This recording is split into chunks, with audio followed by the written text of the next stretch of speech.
You're listening to the School of Connection podcast, episode 3.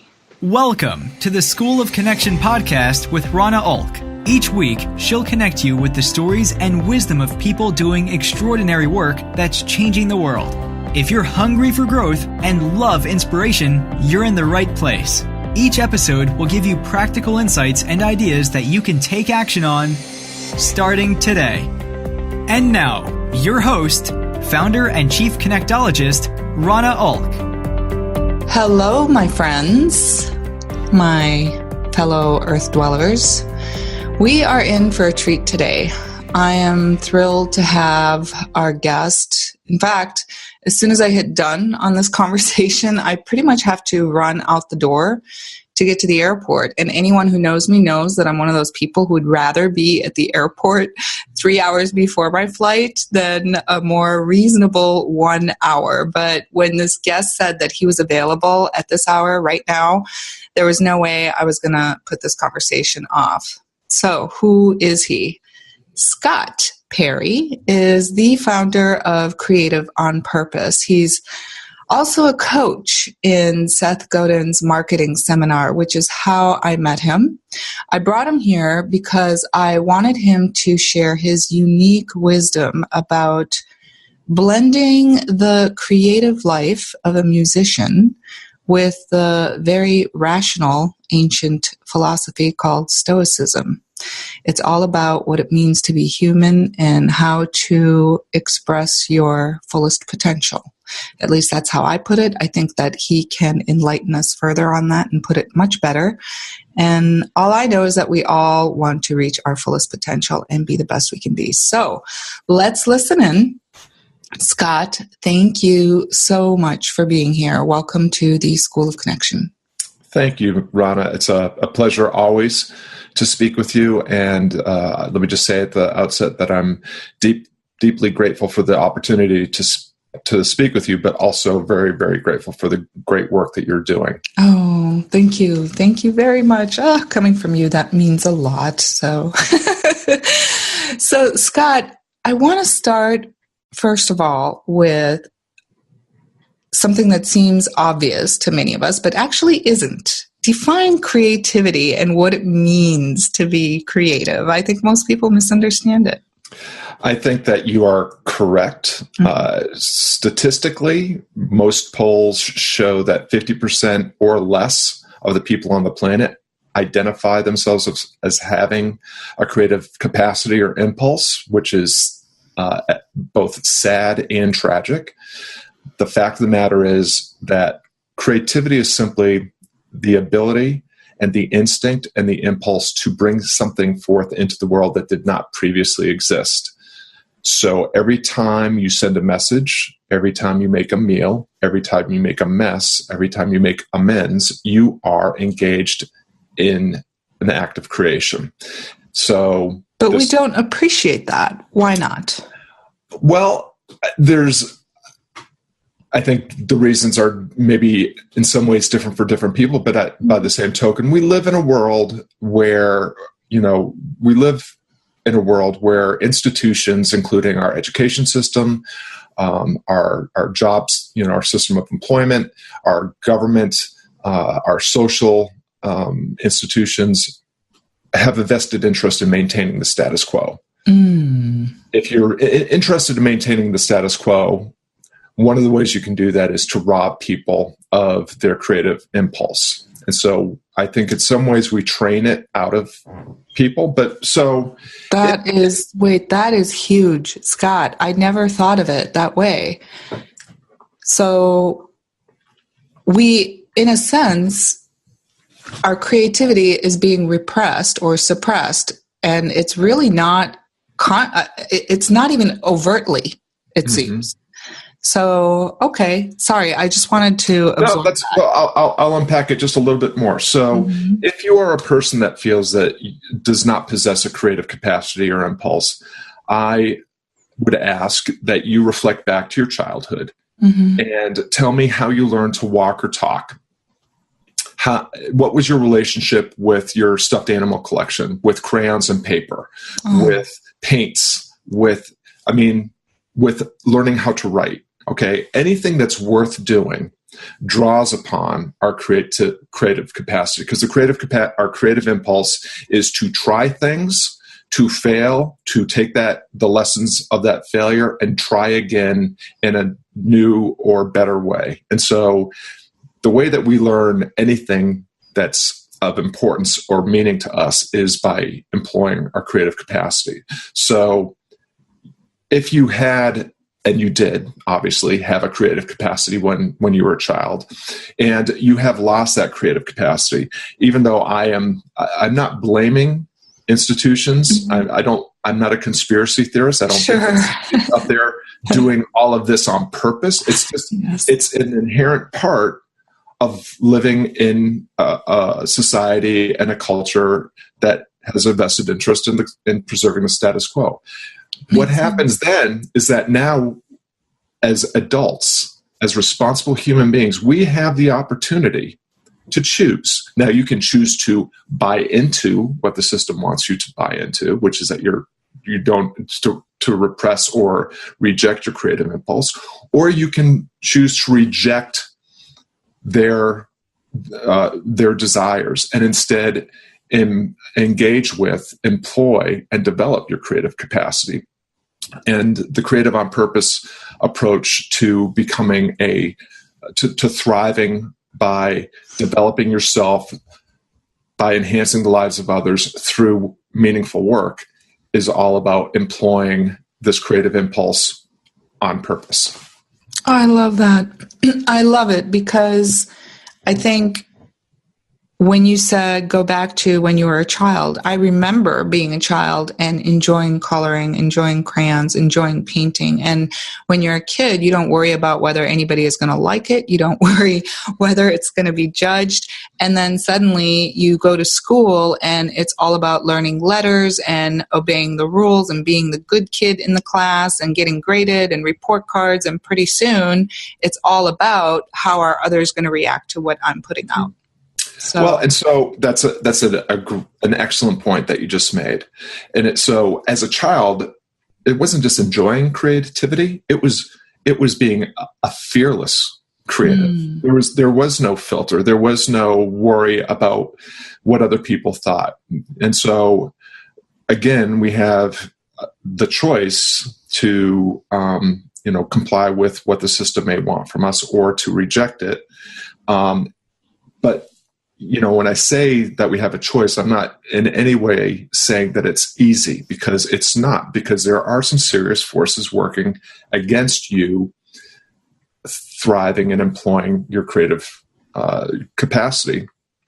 So to do so, we have to start being less certain and less confident that the way that we're doing things is the best way. And we have to start becoming a little bit more curious and a little bit more courageous about the posture, the stance, the mindset that we want to adopt, and the way that we lean into all of the wicked problems that we face in our lives. Interesting. So I'm going to get into the reasons why it's hard to employ or nurture our creativity as we progress in life, right? Mm-hmm. But I want to know, first of all, what the inspiration was for you to create creative on purpose. Why is this important to you? Well, creative on purpose as it exists now is kind of the current iteration of a project that began 2 years ago when I graduated from Seth Godin's program, the Alt MBA. And it was iterated and improved through another program of Seth's called the Marketing Seminar twice, through session 1 and session 4. And as you very kindly indicated, I'm now a coach in that program during the 5th session. And so what happened, the way this journey kind of unfolded in a kind of just a thumbnail sketch description is, I entered the Alt MBA as a musician and a teacher wanting to kind of leverage those talents that I have. I graduated from that program with an entirely new idea about what I wanted the rest of my life to look like. And it was, all I had was two ideas. I wanted to merge my lifelong pursuit of being a creative person as a musician and as a teacher, and I wanted to merge that with my lifelong pursuit of purposeful, intentional living that's informed by the ancient Hellenistic philosophy of Stoicism. And it took most of a year and a half for me to come to this place where Creative on Purpose, as a brand and as an approach to developing excellence by enhancing the lives of others through work that matters, has come. But that's where I'm at now, and I'll just be honest. I'm in my mid-50s. I began on my 50th birthday to really think long and hard about the fact that, my life probably, if I'm lucky, my life is probably half over. I've got, and the second half is often based on, the people that the family I was born in is not as active as the first half. And I want to do whatever I can with whatever time I have left to enhance the world, to enhance the lives of other people. I believe that, we are living, people may say that we live in difficult, challenging, or scary times, but I think that within our current situation, the human condition as it exists now, we have an extraordinary opportunity to transform the way that we engage with ourselves, with others, and with the world around us. And that's really what my work is all about, is transformation. Wow. Well, there is a lot to unpack there, but I really want to hone in on this, what I'm hearing here. First of all, I feel like you're not just helping people who are musicians. This is about being anybody who wants to be creative on purpose. Mm-hmm. Also, you said that basically what you do is informed by this ancient philosophy called Stoicism, which is what I wanted to introduce too, because some might say, well, you're doing this quote unquote irrational thing of making a living being a musician, right? That's kind of getting back to what stops us from pursuing the creative life. But yet this philosophy is in fact very rational, mm-hmm. and you have blended those two. So tell us how you blend those two and what it means when you say you're informed by Stoic philosophy. So I would start by downplaying. So you are correct. What you said is correct about Stoicism being a practical, pragmatic, and rational, and a philosophy that calls us to draw on our rational capacity. That is correct. But because the way that we that speak English understand the word Stoicism.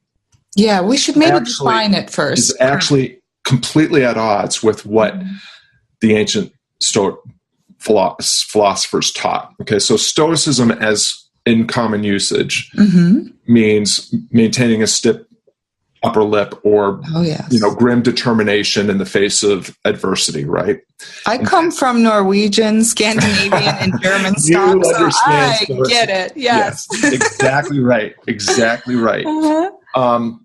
Now, Stoicism is an ancient Hellenistic philosophy, the most enduring of the ancient Greek philosophies, and that actually has roots that go earlier than the Socratic tradition.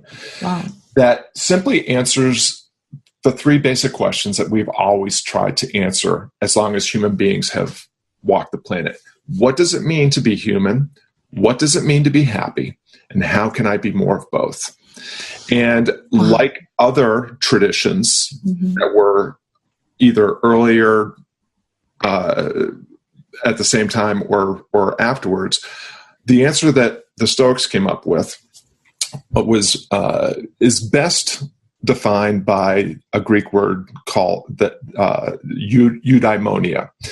What eudaimonia has been, so most ancient Greek words are very difficult to translate in terms of just like one simple word because they're very nuanced.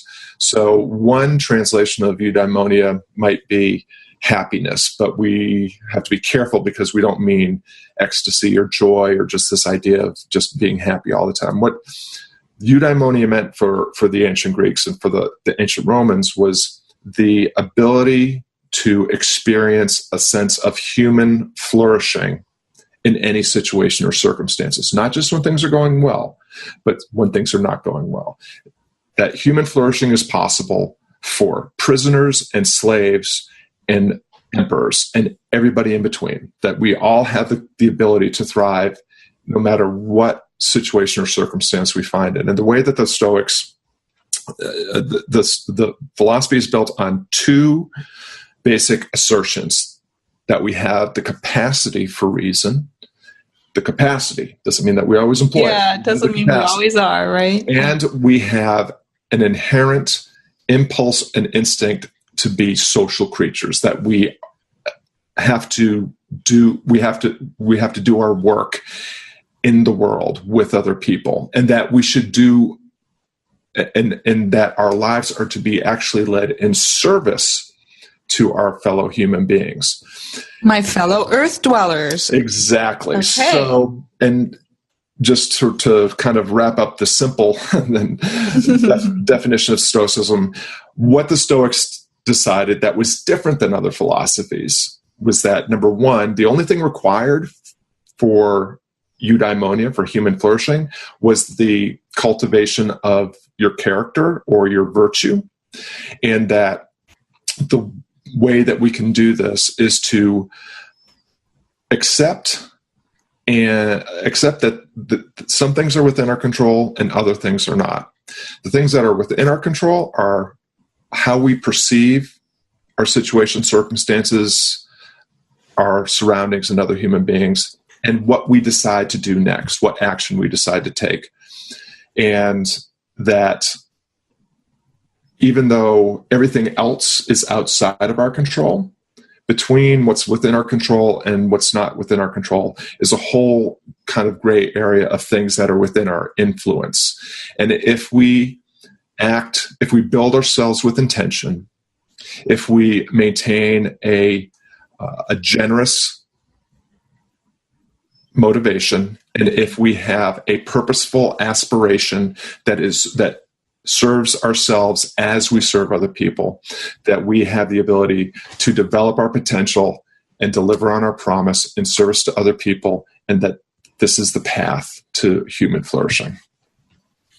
So it's about finding a purpose that is going to serve others, not just me, not just myself.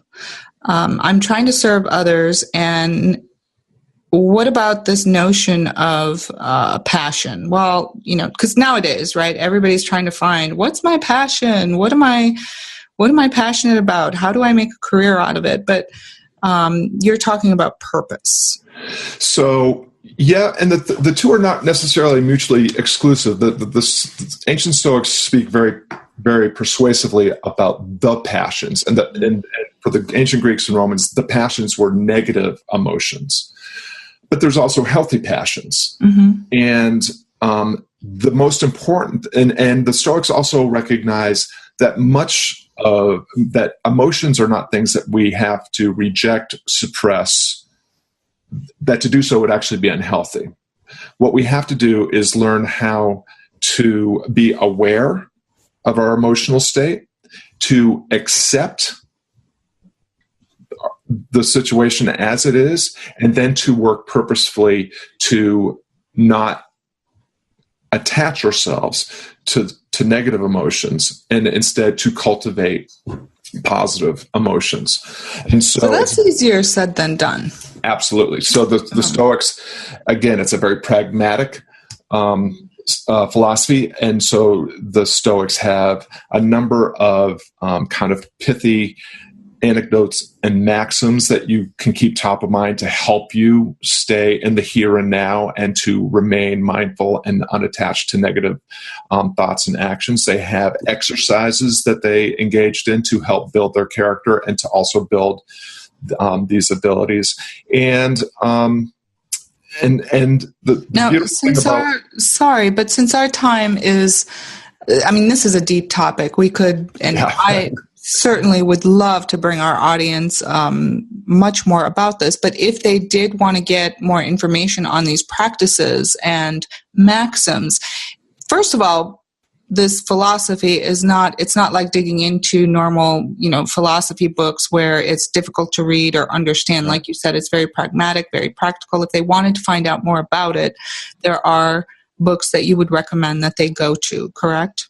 I believe that the Stoics Stoicism is a philosophy that doesn't require a gatekeeper or an interpreter. It's written by everyday people in everyday language. I personally find the meditations of Marcus Aurelius, who was an emperor of Rome and a Stoic and an emperor, to be both beautifully written and clearly outlines much of the basic principles of Stoic ethics.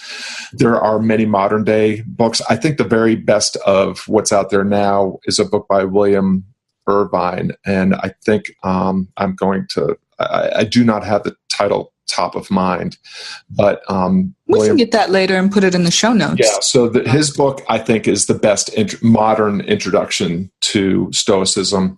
And if people are interested in learning kind of the 7 essential Stoic principles and practices, I have a little mini course, a free mini course on my site that people can access. And if you do access that, you get a free resource guide that leads all of my favorite ancient texts, all of my favorite modern texts, all of the best websites, blogs, apps, and videos on Stoicism.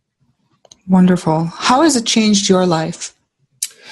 Well, I was introduced to Stoicism at a very early age. I was in the 7th grade when I first came across Marcus Aurelius and his meditations, and it has informed my entire life's journey since, because it is about cultivating one's character and trying to become the best human being that one can be, and to be a human being that is in service to other human beings. It's informed my life as a student, as a employee when I was one, as a husband and as a father, and as a musician and as a teacher, and now in my work at Creative on Purpose, because it's a philosophy that helps teach just essential things for human happiness, like mindfulness, non-attachment, awareness, empathy, compassion, all those things that honor, create a truly thriving enterprise. Yeah. And I was introduced to it relatively recently because it seems like it's getting a revival out there with certain names, podcasts and such mentioning it. And there are some contemporary books written on it. But as you suggested, the original text, the meditations by Marcus Aurelius it's probably the best place to go. And I have been reading that based on the conversations that I've had with you and seen in the marketing seminar. And you guys, it really is a very, very thought-provoking stuff that makes you sit up and say, okay, yeah, this is so simple, but why haven't I thought of it before? And this is something I want to stay mindful of every day. It really is thought-provoking stuff. And like you said, meaning of life. We all want to be happy. And one of the interesting things about Stoicism is how so many people that are Buddhists or Taoists or engaged in traditions outside of the Western tradition find so many points of intersection with Stoicism. And so all these, whether it's philosophies or religions or movements, I mean, anybody that's wrestling with the big questions, they're going to see similarities in the way the Stoics approach things to the way the Buddhists approach things and the way the Taoists approach things. It's something that comes up over and over again. And you are correct. The modern Stoicism movement is a real thing. It's huge in the Silicon Valley. There's an annual conference called Stoicon that's attracting thousands of people every year. Great. But I would advocate that people go to the source first, and then if you want to connect with like-minded, because there's varying degrees of connection to the ancient philosophy by modern Stoics, and so go to the source. Well, yeah, it's the wisdom of the ages, right? I'm glad you brought up the Buddhism and Taoist philosophies, because when you say mindfulness and presence and virtue, it does remind me of those things. But I personally found Stoicism more practical and less intimidating. It's really worth digging into, and there's a reason that it's experiencing a revival. Absolutely. It's a philosophy built for tough times, and we're living them. Yeah, and it's universal stuff. I mean, no matter who you are, right? Every walk of life, universally, humans want to be happy. So, absolutely. Scott, before I ask you one last very important question, I'm sorry that this conversation is nearly over. Alas, our time is limited. Where can people find you for more information? So I have a website that's becreativeonpurpose.com, where you can access all of the work that I'm engaged in. I blog weekly at the very least. I have a broadcast of my own called the Creative on Purpose broadcast. You can access the early episodes where I interviewed the primary leaders of the modern Stoicism movement. I also interviewed thought leaders like Seth Godin and Michael Bungay Stanier and many other people. There's 50 plus episodes. It's all there at Be Creative on Purpose. And there's, you can sign up for my email list and get the weekly updates. And I treat my list with the same degree of love and respect that I want to be treated with by people whose list I sign up for. So there's lots of extra goodness that goes out to the people that sign on to become members of the site and sign up for the newsletter. Love that. The extra goodness. That's how we change the world, right? That's right. Not being afraid to put out extra goodness. So, Scott, my last question. Mm-hmm. Asking it at the end of every episode, y'all. This is so that you can actually apply the wisdom that we gain from these conversations. What is one thing somebody listening out there can take into their lives starting today to apply these principles or improve their lives? So one of my heroes is Viktor Frankl, who wrote a book called Man's Search for Meaning. And he has a great quote called that goes, between stimulus and response, there is a pause. And within that pause lies our freedom. And so I have an exercise that I developed many, many years ago that's just 3 simple words. Isn't that interesting? And what it is it's a way of creating a pause when you find yourself in a difficult, challenging, or frustrating situation where your impulse may be to react in a kind of a knee-jerk, negative, emotionally charged fashion. Sure. And by injecting this exercise, this impulse to, instead of doing that, to pause for 5 minutes and say, isn't that interesting? You're able to contextualize your situation. Mm-hmm. You're able to look at it a little bit more objectively. You're able to disconnect yourself from negative emotions and to look at things with a greater degree of clarity and frame a perception of the situation that will enable you to, at the very least, if you can't flip the situation, find a way around, over, or through the situation, you can use it as an opportunity to practice something that will improve your virtue, something like humility, patience, acceptance. If you go to becreativeonpurpose.com, I have a 2 or 3 page little pamphlet that you can download, again, for free, that explains the exercise, how it works, and how it can help you thrive more and stress less in any endeavor worth engaging in. Perfect.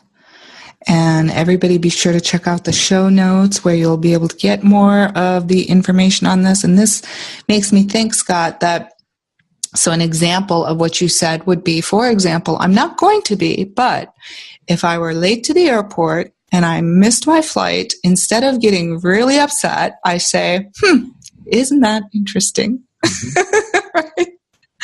I mean, but it's so true. We think that's so hard to do. But I mean, once so many of the things that we stress about and get upset about and stomp our feet about are things that we cannot change. And all we do is just add to our misery by our reactions, right? Well, so, as you know, we love that. The marketing seminar, we were taught to ask the question, what's it for? And that, that ability to, in every moment, in every situation, to make sure that you are engaged in something that is serving you and serving others, as opposed to working against your best interests or the best interests of others. It's a profound way of cultivating the sense of well-being that, we could all probably experience more. Absolutely. And with that, I guess we'll say goodbye. Thank you so much, Scott. And thanks, Ronnie, everybody, for listening. You're doing fantastic work. Really appreciate the opportunity to connect with you again. Thank you. Have a great day. You too. Thanks for listening to the School of Connection podcast. Be sure to hit subscribe so you don't miss out on future episodes, and visit schoolofconnection.com/podcast for the show notes.